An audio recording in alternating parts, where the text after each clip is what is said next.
रात के ठीक 11 बज चुके थे। कश्मीर की ठंड हवा खिड़कियों से अंदर सरक रही थी। बाहर बारिश की बूंदें छत पर, पैरों पर, गली की ईंटों पर टप टप गिर रही थी।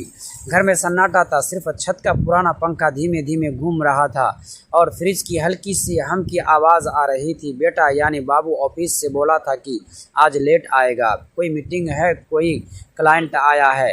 रात 12 से 1 बजे तक तो वह आएगा नहीं। जोया किचन में खड़ी थी, सफ़ेद सलवार कमीज पहने, बाल खुले, हल्का सा मेकअप, हाथों में गर्मा गर्म दूध का कप लिए वो ड्राइंग रूम की तरफ बढ़ी। ससुर जी रामेंद्र प्रसाद सोफे पर बैठे थे, कंबल ओढ़ी। टीवी पर कोई पुरानी हिंदी की फिल्म चल रही थी।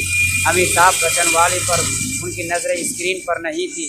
दोस्तों, ये वीडियो सिर्फ एजुकेशनल के पर्पज़ के लिए बनाया गया है।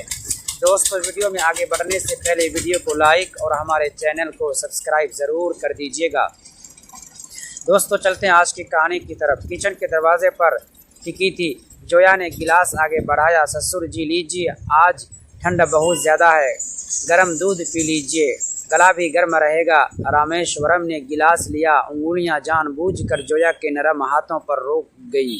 थोड़ी देर तक वही रुकी रही, फिर धीमे से बोले, बेटी तेरे हाथ तो बर्फ़ जैसे ठंड हैं, अंदर तक ठंड घुस गई लगती है। जोया ने हल्के से मुस्कुरा कर कहा, हाँ जी, बाहर बारिश हो रही है ना, सर्दी बहुत लग रही है।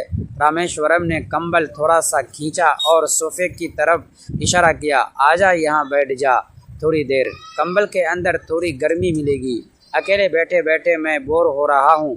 जोया ने थोड़ी झिझक दिखाई, फिर धीरे से सोफे के एक कोने पर बैठ गई।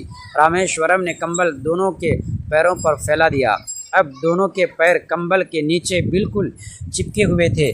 जोया के पैर ठंड थे, ससुर जी के पैर गर्म। कुछ पर खामोशी में बीतते गए। टीवी पर अमिताभ अपनी आवाज़ में गा रहा था, चुरा लिया है तुमने जो दिल को। रामेश्वरम ने धीमी आवाज़ में कहा। जोया ने, ये कंबल कितना छोटा है ना, पूरा ढक भी नहीं पा रहा, थोड़ा एडजस्ट करना पड़ेगा जोया। जोया ने नज़रें झुकाकर बोला, तो आप ही कर लीजिए ना, मैं क्या करूं? रामेश्वरम ने हल्की सी गंदी हंसी में बोला, अरे मैं तो कर ही लूँगा बेटी, देख नहीं रही। उन्होंने कंबल के अंदर हाथ काट डाला, पहले जोया के पैरों पर रखा, बस रखा ही था, फिर धीरे धीरे रगड़ने लगे। जोया का सांस थोड़ा तेज़ हो गया। वो धीमे से बोली, ससुर जी ये क्या कर रहे हो आप मेरे साथ? रामेश्वरम मासूम बनकर बोले, अरे बस पैर ठंड है ना, उन्हें थोड़ी सी सेक दे रहा हूँ। बहू को तुम मेरी इतना तो फ़र्ज़ बनता है ना। जोया ने कुछ नहीं कहा, धीरे से अपने पैर थोड़े और अंदर धकेल दिए।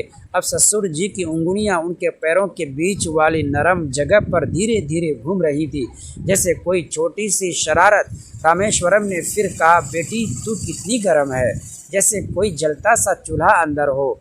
मैं तो सोच रहा था कि इस आग को अंदर चूल्हे को हाथ लगा कर देख लूँ, कितनी तेज़ जलती है ये। जोया का चेहरा लाल हो गया।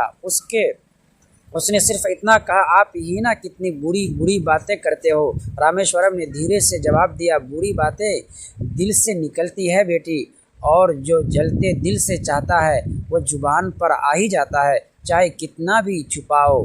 अब कंबल के नीचे हरकतें बढ़ने लगी।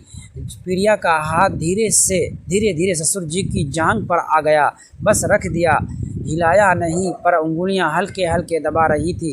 रामेश्वरम ने आंखें बंद कर ली और बोले, बस ये थोड़ी देर ऐसे ही, कोई काम नहीं, बस ये गर्मी महसूस करते रहे। रात अभी बहुत लंबी है। फिल्म अब बारिश का सीन आ गया था। हीरो हीरोइन को भगा रहे थे। जोया ने धीमे से कहा, ससुर जी फिल्म में तो हीरो हीरोइन अपनी हीरोइन को बिगाड़ने से बचाता है, अब तुम मुझे और ही।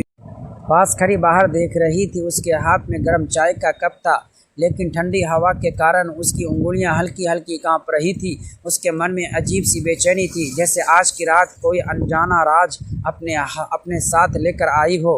अचानक बाहर से किसी के कदमों की आहट सुनाई दी।